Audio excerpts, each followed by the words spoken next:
Just for here, going back to a new Phineas and Ferb Season 5 review. And we're back with the next review episodes on Season 5 of Phineas and Ferb. And we start with the first one of the two episodes on this pairing.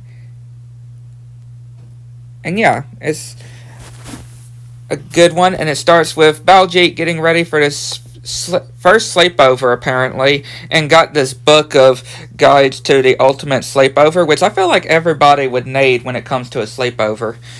The book of an alternate guide of sleepovering, like movies, pillow fights, ice cream, s'mores, and Buford thinks that none of that is going to be needed. And yeah, Candace is telling them that they're not going to be doing anything bustable tonight because they already done their invention, and she's gonna have a sleepover of her own with Vanessa and Stacy coming over. And yeah, Vanessa came because her dad was driving her crazy. Yeah, just doing jingle bells with these cabinets. Yeah, that's why she decided to just leave the house for the evening, or for the night, which is probably for the best. And yeah, of course Candace is telling them not to get involved with Phineas and Ferb's antics. And yeah, Isabella's seeing Perry, which then he leaves, and yeah, Monogram telling Perry about Doofenshmirtz and how they're going to be watching this show. Monogram and Carl are going to be watching this show. Well, Perry's going to have to do a stakeout on Doofenshmirtz and has this inator that he hasn't used all day, and he's like, why don't you just do a stake-in? Come inside. And yeah, has this sofa, which then traps Perry and tells him about this guy in his building that's always been telling spoilers on different shows. When he keeps getting his mail, there's this certain guy that always spoils the movie or the show, certain parts of the show. Don't you hate when that happens? When you have somebody that just randomly comes up to you and they just spoil it pretty much. And yeah, Doofenshmirtz is thinking of spoiling it to the whole tri-state area of that show that Monogram and Carl are watching. Yeah, talks about that show that Major Monogram and Carl will be watching, and using this inator to keep him awake, and if he falls asleep, it'll zap him to keep him awake. And that inator that we saw before is a giant megaphone where he's going to be blasting out spoilers to the whole tri-state area. And yeah, Phineas and the gang are outside getting ready for their sleepover and have this cool big inflatable theater place. And yeah, having a lot of these, I'm guessing ice cream, and yeah, the floor where the sofas are, where they react to the movie, and the floor is made out of popcorn. Yeah. And of course we see Vanessa and Stacy in Candace's room with this food, and Stacy's like to Candace, you better not see what's outside. And yeah, we get this song as well, which is a really good song as well. Like I said, I've been enjoying these songs so far in Season 5. Season 5 definitely has some really good songs as well. And yeah, them just trying to have some fun and keeping awake as well. Like, Doofenshmirtz just trying to keep awake and trying to get Candace not to bust Phineas and Ferb, since, yeah, it's really no point with them trying to be busted. And yeah, it's just about the time that Baljeet finally goes to sleep, and yeah, he does go to sleep, and Buford has an idea. And yeah, Doofenshmirtz gets zapped again, and of course they decide to do Truth or Dare. And yeah, Buford joins them, and Vanessa dares for them to give a makeover on Buford. And of course, Candace is telling Stacy what is she doing, and yeah, wondering if they can watch that show that Doofenshmirtz and Major Monogram and Carl are watching in the inflatable cinema that Phineas and Ferb made. And yeah, Buford being like this makeover like this queen though. And yeah, Candace trying to wake up her mom by all these different tactics, but yeah, it's not working. She's knocked out, but her dad ends up walking and yeah, is saying, "Oh, excuse me, your majesty." And yeah, Doofenshmirtz waking up again, and Perry trying to get these like dentures after pulling out all these other things and spilling the popcorn on Doofenshmirtz, and yeah, getting him knocked out again, and reflecting the beam, and Candace trying to get her mom to look outside, and yeah, it zaps Baljeet, and he wakes up, looks at the clock, and then falls back to sleep. And yeah, Perry tears a part of the igniter off and sticks it on Doofenshmirtz. And yeah, Candace is strong for carrying her mom on her back.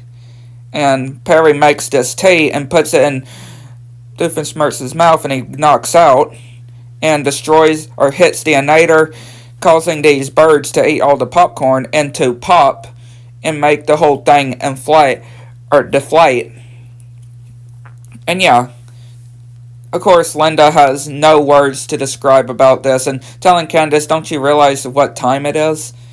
And why is your dad having this tea party with Buford dressed up as a queen?" And yeah, this guy just once again spoiling the whole thing to Doofenshmirtz. Yeah, since he was not able to stay awake, even with that igniter. But yeah, another good one. And then we go to the next one of this review, and it is another good one. And it starts with the kids outside in the backyard and trying to figure out what movie that they can decide. And yeah, they're wanting to do a western, but of course, Baljeet has no interest in a western. So yeah, they're gonna try to show Baljeet of the interests in western. And yeah, Perry doing these poses of a scan to go into the lair and saying that Doofenshmirtz is not doing anything today, so Perry is off. But then sees that Major Monogram and Carl are getting trapped, so having to go and rescue them. And yeah, we see Phineas and the gang building the western town, and yeah, it looks really good, I would just say. And yeah, Carl is wondering if they're lost, and Perry going in this boat and tries to start up the engine again, but explodes, so he has to go under the water, and he gets trapped. And we see this the name that they gave the western, and pouring this milk into a hat, and then Isabella jumping into the hat, but it's just a bigger hat. Like, that's actually impressive, because I was going to say, there's no way she's going to fit into that tiny hat, right? But no, it's a bigger hat. It's an illusion, pretty much. This whole western is an illusion. And of course, Baljeet is still not convinced with this whole thing. And yeah, of how we get this other musical number as well, with them just going all small and huge on different areas. Like, yeah, just really cool, I would just say. And then they get out of the train, and they're huge, and they're like, how does that even happen? And I'm not going to ask, and Phineas is like, it's probably best not to question it a whole lot. I kind of find that funny. And yeah, Baljeet just not being convinced with all of this in the western, and gets hit by a tumbleweed. And then Perry gets caught by Doofenshmirtz's cousin, Bubba. Yeah, Bubba Doof. Or Bubba Smirtz. Yeah, Doofenshmirtz's cousin. And yeah, Carl and Monogram still being stuck, which then they're getting attacked by these things flying in their mouths. And then they say this Bubba's swamp area, which then they're wondering what's that noise, where the fish is going. And yeah, it's just this kid just doing his hands and arms. And Baljeet just trying to make the scene, but yeah, it's just not working for him. And then Candace comes and wondering how Phineas is so tall and saying that there's no signal, and then goes to this telegraph and makes this thing for her mom and ends up flying into this dress and tied up on this and falls onto this train track and this train coming, and of course again it's an illusion pretty much, making it seem like she's gonna get hit, but no, it's just a tiny train, just like how Phineas and them were able to get into the train or get out of the train, and then yeah, it was huge when they look at it. And then Linda just saying the text, and after she's translating it, she's like, I just don't even wanna.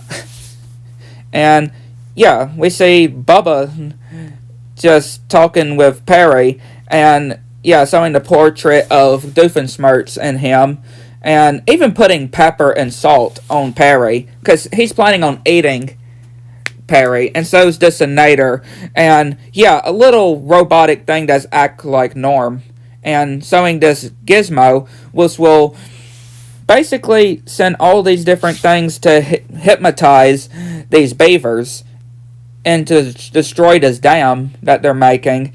And yeah, even putting Perry over this boiling oil water. And yeah, it looks like Baljeet and Buford are having this showdown, but no, it's just a ring toss. And yeah, Bubba seems to find Carl and Monogram, and they find Perry. And of course, we have this awkwardness as well with them doing a little taste on Perry.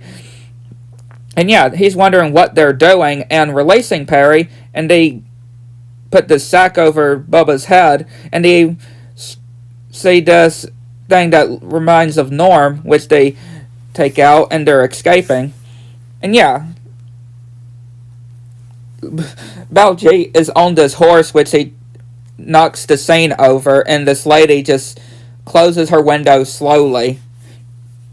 And then we have a chase, which they're chasing on these boats and throwing this bug spray into the engine, causing Bubba to go towards and crash into the beaver dam. And then Candace seeing her mom coming in, and yeah, a wave that looks like it's going to rain on them, but no, it's not. And then their mom sees the little miniature Wild West that they made, and shows that it looks so, so well detailed. And then yeah, Candace is like, that just doesn't make any sense. Yeah, definitely another good one, I would definitely say. But yeah, I'd like to know what y'all think. Let me know. Catch you next one.